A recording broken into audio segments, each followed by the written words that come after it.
지금 우리가 영장을 이야기하고 있지만 3대 특검이 이제 3대 본격화 특검 얘기 이야기가 네. 됐습니다. 네. 3대 특검 내란 특검, 그다음에 김건희 여사 특검, 그리고 최혜병 특검인데 물론 이제 처음부터 예상은 했습니다만은 이 3대 특검이 굉장히 과잉 수사를 하고 있는 것처럼 보입니다.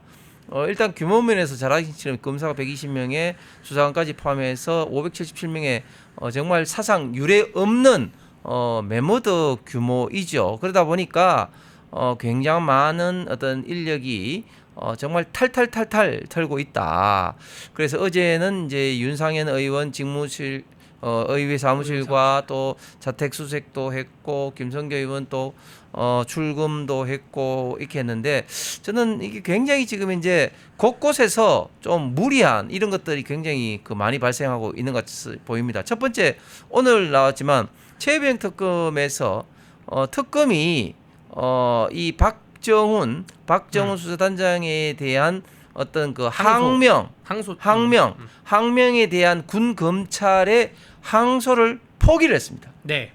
과연 이 특검이 이렇게 할 수가 있는 건지 이것은 다분히 물론 명분상으로는 공소권 남용이라는 이야기를 하지만 이 박정훈 대령의 좀 입장에서 너무 좀 편파적으로 이런 어떤 결정을 하지 않았나 그런 어떤 생각이 들고 그다음에 지금 국민의힘 의원들에 대한 이런 어떤 압박 같은 경우도 굉장히 지금 과잉 중복 수사죠. 왜냐하면 김영선 김영선 전 의원이라든지 이런 분들은 이미 경찰의 수사를 굉장히 강력하게 받았는데 또 압수수색을 하고 또 윤상현 의원에 대해서도 이렇게 하는데 제가 알고 있는 범위에 대해서는 정당에 있어서 공천 과정에서 이런 어떤 문제점이 명확하게 어떤 돈 문제라든지 이런 게 드러나지 않는 상황에서 공관위원장을 압수수색하고 이런 게 과연 있었는가 이런 것을 통해서 헌법에서 부여한 정당의 자율성을 정면으로 저는 침해하는 것이다 이렇게 생각할 수밖에 없고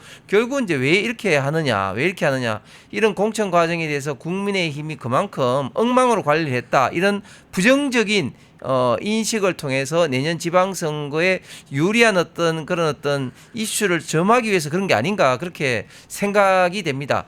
그런데 이 지점에서 또 한 가지 좀 지적하고 싶은 게 뭐냐면 여기에 대응하는 국민의힘의 자세인데요. 저는 깜짝 놀라는 게 과거에 민주당 같은 경우 민주당사에 그때 돈봉투 관련된 의원들이나 이런 것 때문에 그때 검사들이 압수수색하려고 할 때 어떻게 했습니까? 민당 의원들과 그다음에 당직자에 나와서 당사 출입을 강력하게 막았어요. 네. 막았는데 지금 우리는 보면 활짝 문을 열어놓다 못해 우리 당 의원들조차도 이게 정치 탄압이다, 야당 탄압이다 이렇게 강력하게 항의를 못하고 있다. 이런 것들이 이게 참 국민의힘이 정말 정당이 맞느냐 이게 완전히 지금 콩가루 집안이 아니냐 하는 생각이 들 수밖에 없습니다. 그러니까 정확히 실명 토크를 하자면 김용태 전 그 비대위원장 같은 경우에 윤상현 의원 압수수색에 대해서 정치 보복성이 있다고 생각하냐라는 그런 언론의 질문에 정치 보복으로 보여지진 않는다. 그러니까 특검이 할 일을 하는 것 같다 이런 뉘앙스로 얘기했어요. 그렇게 얘기를 하는 순간 지금 전 비대위원장이 바로 직전 비대위원장이 그렇게 얘기를 하는 순간 국민의힘의 그 나머지 의원들도 또 당원들도 우왕좌왕하면서 뭐라는 거야? 그러면 특검이 맞는 거야? 아닌 거야? 이런 식으로 전열이 흐트러지기 때문에 발언에 대해서 좀 본인이 설사 그렇게 생각한다고 하면 발언에 대해서 좀 신중을 가해서 조심히 얘기를 해야 된다고 생각을 합니다.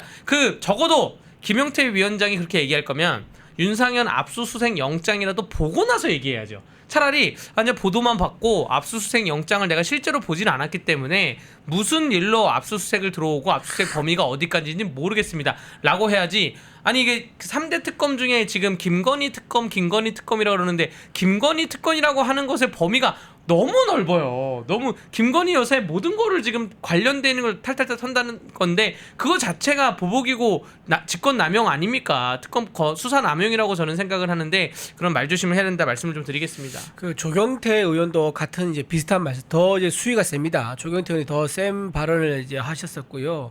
지금 민주당에 있는 박찬대 전 원내대표 포함해서 민주당에 있는 의원들은 뭐라고 합니까?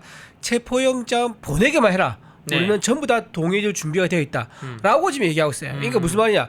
특검하고 짬짬해서 미리 민주당하고 특검하고 짜고 너네는 체포영장 보내고 우리는 발부시켜주고 국회 동의시켜주고 네. 이거를 지금 각본을 짜놓은 상태란 말이에요. 그런 상태에서 우리 국민의힘 의원들이 동료 의원이 압수수색 당하는데 우리가 지켜주는 못한 망정 그렇게 차마 입에 담을 수 없는 말을 한다는 게 참 너무나 씁쓸하고 좀 배신감을 넘어서 분노가 그냥 치밀어 오른다 생각합니다. 저는 그리고 이게 같은 일은 정당이 아닌 것 같아요. 하는 이야기를 요즘에 보면 네. 지난번에 이제 김민석 의원인가요? 제가 좀 기억이 좀 가물가물한데 민주당 같은 경우 당사에 압수수색이 있었었는데요. 네, 민석 맞죠? 맞죠? 네, 맞죠? 그때 당직자하고 의원들이 스크럼을 짜가지고 김민석 의원이 당사에서 일주일인가를 버텼어요. 안 나고 결국 압수수색 실패합니다. 포기하고 돌아갔어요. 네. 그래서 그냥 기소를 해버립니다. 그 압수수색 못하고 자 그랬었던 적이 있습니다. 결국은 어떻게 됐습니까? 그 결과가 유죄 받았잖아요. 네. 그러니까 본인이 죄가 있으면요 다 검찰에서 증거 명백한 객관적 증거로 판가름을 해줍니다. 그런데 이렇게 무도하게 지금 정치보복 안 하겠다 했지만 정말 내가 그거 있잖아요. 존경한다고 했더니 정말 존경하지 알더라라고 말한 것처럼 정치보복 안 하겠다고 했지만 정말 정치보복 안 한다고 이제 생각하는 같다라는 걸 그대로 지금 보여주고 있는 거예요. 그러니까 뭐 곧 있으면 뭐 7월 가기 전에 당사 압수수색 들어오지 않겠습니까? 근데 아까 네. 홍석준 의원님이 말씀하신 그 사례가 김용 민주원장 이제 부원장 지금 네. 구속돼 있죠. 그 이재명 대통령 재판 관련해서 구속돼 있는 사람인데 김용 민주연구원 부원장 관련해 가지고 민주연구원에 압수수색을 들어온다고 하니까 민주당이 당시에 어떻게 했냐면 모든 보좌진 다 호출 그리고 근처에 있는 모든 시의원, 도의원, 군의원 다 호출 해가지고 스크랩을 짜가지고 결국 영장 집행을 못했어요. 이게 지금 뭐냐? 이게 지금 윤석열 대통령의 특검이 구속을 하겠다고 해놓은 그러한 업무방해죄란 말이에요. 그러니까 그 공무집행방해란 말이에요. 그러니까 민주당이 공무집행방해를 했을 때는 검찰이 그렇다 그래서 민주당의 그 스크림 짠 사람들 다 잡아놓습니까? 안 그랬단 말이죠. 그런데 지금 윤석열 대통령은 뭐 지시를 했다는 그런 의혹을 가지고 공무집행방해를 맡고 있고 또 서부지법 들어간 사람들에 대해서 또 하고 있는데 제가 아까 말씀드린 김건희 특검법이 범위가 너무 넓다 말씀드렸잖아요. 이게 지금 김건희 특검법이 원희룡 전 장관 그리고 김선교 의원에 대해서 양평고속도로 관련해가지고 출국 금지를 했단 말이죠. 네. 근데 이게 웃긴 게 출국 금지를 하려면 좀 불러가지고 조사를 조사를 해야지. 해서 혐의가 좀 있으면 출국 금지를 해야 되는데 정말 멀쩡하게 가만히 있다가 내가 출국 금지된 걸 나중에 안 거예요.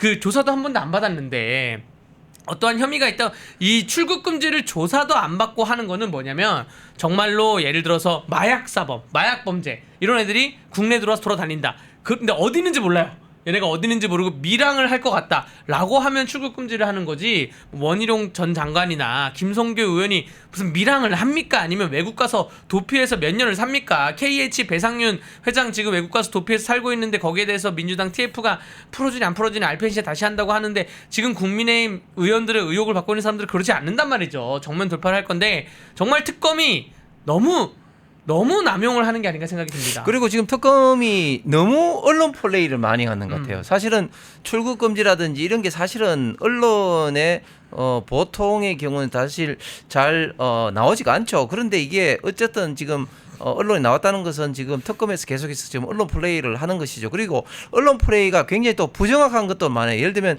조금 전에 댓글도 있었습니다만은 이상민 전 행자부 장관 집에 압수수색을 했는데 대형 어떤 어떤 30억이 나왔다. 현금 그 돈다발이 얘기 있었죠. 나왔다. 맞아요. 그걸 이제 JTBC가 보도를 하면서 보도했죠. 뭐 30억 이런 이야기가 나왔습니다. 그래서 사실은 이제 아이고 그 돈이 이제 결국은 이제 뭐 특활비 아니냐 하면서 그렇게 맞아요. 다들 생각을 할 수밖에 없는데 그게 명백히 가짜 뉴스임이 이상민 전 장관이 강력하게 이제 반발하면서 밝혀졌지 않습니까? 결국은 이런 것들이 아니 어떻게 그 압수수색이 정확하지도 않은데 어떻게 나왔겠습니까? 이게 다 지금 특검에서 지금 언론 플레이를 하고 있는 것인데 그런데 이제 문제는 뭐냐면 이게 사실이 뭐 어떻게 되더라도 일단은 이런 식으로 계속해서 언론 플레이를 함으로써 국민들로 하여금 이 특검 수사의 정당성을 이제 부여받으려고 지금 한다. 그런데 이제 우리가 이제 이런 방송을 통해서 이제 그걸 좀 이제 바꿔야 되는데 어쨌든 국민들은 이걸 좀 믿을 수밖에 없는 거 아니겠습니까? 네. 그렇다면 그것이 자연스럽게 이재명 정권 잘한다고 박수를 치고 반대로 야 국민이 알고 보니까 정말 그 공천도 엉터리하고 윤석열 대통령 너무 엉터리더라. 네. 이상민 집에는 뭐 32억이 있다더라. 이런 어떤 이야기하면은 결국은 그런 것들이 또 여론에서 이제 여론조사로 다 비판받는 건데 사실 특검은 정말 수사를 해야 되지 이런 식으로 언론 플레이를 해서는 안 됩니다. 지금 언론 플레이하는 이유가 있습니다. 바로 다음 주에 있는 인사청문회 때문에요. 네. 인사청문회 보시면 아시겠지만 인사청문회 후보자 지금 어떻습니까? 전부 다 비리백화점이지요. 네. 뭐 패밀리 비즈니스도 있고요, 표절도 있고요, 뭐 법 위반도 있고 뭐 정치자금 위반도 있고 뭐 너무 많습니다. 네. 자, 그런 이제 많은 비리백화점이 다음 주부터 줄줄줄 나올 예정이다 보니까 물타기 하기 위해서 시선 돌리기를 하기 위해서 이런 식으로 특검이 언론 플레이를 하는 게 아니겠느냐. 그러니까 뭔가 이제 기사가 다음 주에 나오면 그 기사를 받았었는데 한계가 있지 않습니까? 네. 지면을 국민의힘 쪽 내란 특검이라든가 김건희 특검이라든가 이쪽에서 기사글을 만들어가지고 지면을 좀 뺏어가게 만드는 거예요. 그래서 인사청문회에 대한 관련된 기사를 쓸 때 좀 그 분량을 줄이기 위한 그 목적으로 이렇게 지금 특검들이 앞다퉈서 언론 플레이를 하는 거 아닌가. 그리고 다음 주 되면요 분명히 김건희 여사 소환을 또 얘기할 겁니다. 소환 날짜를 이제 딱 소환했다 뭐 네. 이런 게 아니라 소환 날짜를 협의지단하고 딱 흘리고 그리고 좀 하루 뒤라서 소환 날짜가 언제라고 우리가 얘기했는데 답이 이렇게 왔다 또 흘리고 네. 그리고 소환 언제다라고 또 흘리고 이렇게 쪼개가지고 살라미식으로 해가지고 계속 뉴스를 만드는 거죠. 그러면서 악마화 시키는 거고 자 이런 식으로 해서 다음 주에 있는 이제 인사청문회 후보들의 어떤 비리 혐의라든가 또는 흠집이라든가 결격 사유를 덮기 위한 그 언론 플레이를 특검 3특검에서 하고 있다. 그러니까 즉 이제 민주당과 짬짬이를 하고 있는 거죠. 우리가 그 지켜줄 때까지 너네는 체포영장 보내 우리가 다 통과시켜 주겠다. 그리고 다음 주에 있는 인사청문회 너네가 좀 막을 수 있게 충분히 기사 만들어줘. 자 이런 식으로 하고 있다 말씀드립니다. 이게 지금 다음 주나 다다음 주까지 흘러갈 게 사화예요. 사화. 여러분들 그 역사를 보면 뭐 무슨 뭐 갑자사화, 뭐 기묘사화 이런 게 있지 않습니까? 지금 을사사화인가요? 을사사죠. 지금 을사년이어서 을사사인데 을사사가 뭐 역사 속에서 똑같은 그 을사사화라는 용어가 있긴 하지만 그러니까 사화가 뭐냐면 정치적 균형이 반대가 되면 약해진 쪽을 다 죽여버리는 거. 실제로 조선시대에는 죽이거나 유배지로 보냈죠. 그런데 지금은 법령상 인권 문제 때문에 실제로는 죽이지는 못하고 사실상 구속시키고 교도소에 보내는 거 아닙니까? 그런데 그 사화를 할 때도 뭔가 원칙에 있게 하는 게 어쨌든 사화인데 이 지금 특검의 행태가 너무나 빨리게 가는 게 저는 이렇게 생각합니다. 지금 윤석열 대통령과 김건희 여사부터 조명을 탁 합니다.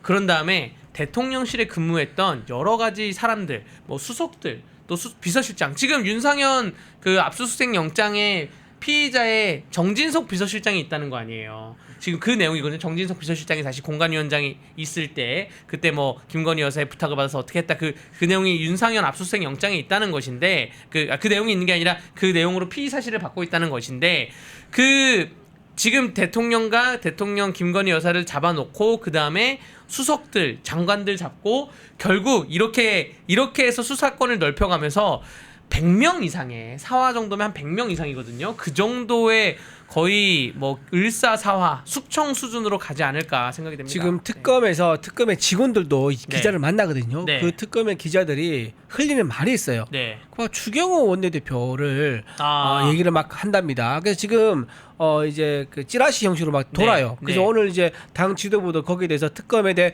경고를 했습니다. 그런 식으로 특검에 있는 직원들이 뭐 수사관이나 검사겠죠. 네. 그 직원들이 기자들 만나가지고 추경호 원내대표라든가 또 그 당시에 있었던 지도부들 네. 명단을 쭉 얘기하면서 시간 문제다. 곧 뭐 잡아 넣겠다. 뭐 이런 식으로 얘기한 거에 대해서 굉장히 지금 우려를 나타내고 있습니다. 그거는 피의사실 공표죄라는 불법입니다. 지금 제가 얘기하면 불법이 아니에요. 왜냐하면 피의사실 공표죄, 형법이 규정하는 피의사실 공표죄의 주어가 공무원입니다.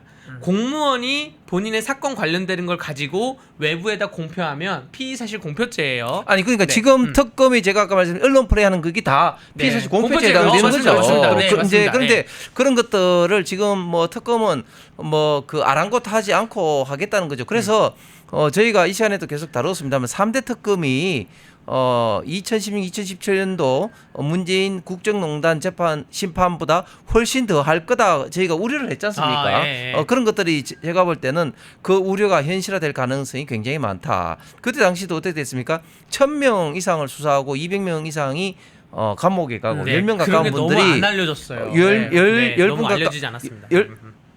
다 아는데 또 뭘. 아 그래요? 그래요? 저는 잘 몰랐어요. 네, 네. 10분 가까운 분들이 극단적인 선택을 맞아요, 했습니다. 맞아요. 근데 사실 여러분 이게 얼마나 어마어마한 숫자인지 모릅니다. 그리고 제가 알고 있는 분들도 보면 그 박근혜 정부 때 정말 그 비성화했던 사람들이 얼마 전까지도 이제 그게 언제입니까? 벌써 2016, 17년 이제 조사를 받았었는데 얼마 전에 이제 대법원에서 이제 무죄 판결 받았던 그런 사람들, 그러니까 무려 7년 이상 재판을 받았단 말이죠. 예, 예. 그렇다면 사람 어떻게 됐습니까? 말라 죽습니다. 돈은 돈대로 쓰죠. 마음은 마음대로 먹죠. 그런데 이제 그런 어떤 국정농단 때보다 더 심한 3대 특검이 이제 시작된 겁니다. 그래서 그 불똥이 어디까지 뛸지 모른다. 조금 전에 우리 강변이 지금 대통령실 이야기했지만 저는 대통령실뿐만 아니고 네. 지금 우리 당은 물론이고 우리 유튜버라든지 아. 관련된 어떤 범위가 네. 아마